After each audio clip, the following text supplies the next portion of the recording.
All right, these problems deal with compound interest. Now, the compound interest formula can be written as A equals P 1 plus R over N to the NT.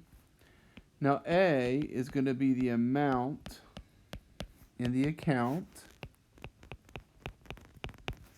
after T years. P is our starting amount. We usually call it the principal, but it's whatever you start your account with.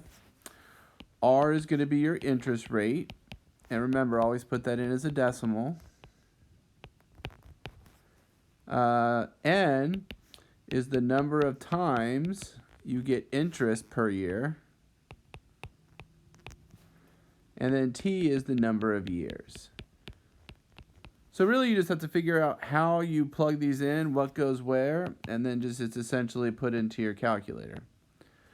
So for A, all these work really the same. It says we start with $8,000. So A is going to equal 8,000 times 1 plus my rate is 13%, so 0.13.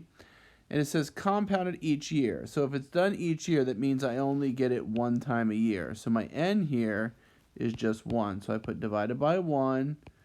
And then that's to the power of NT. Well, N is 1. And we're also talking about just 1 year. So that's 1. So really, I can just put all this in the calculator. Just make sure you put the exponent in parentheses. Not that it matters in this case because it's only 1 times 1. But if I put this in, I get $9,040.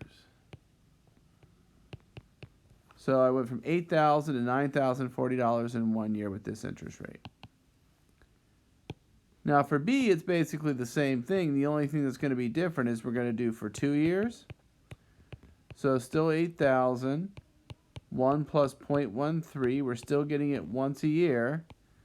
So still once a year again, but now T is 2. So I put a 2 there. So just put everything else the same, just make that a 2. And what you'll see is we get 10,215.2.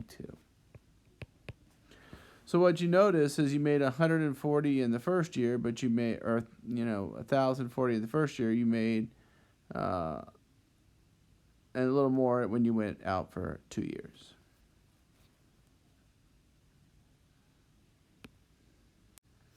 So really just plugging in the formula. You just got to kind of know the formula and what goes where.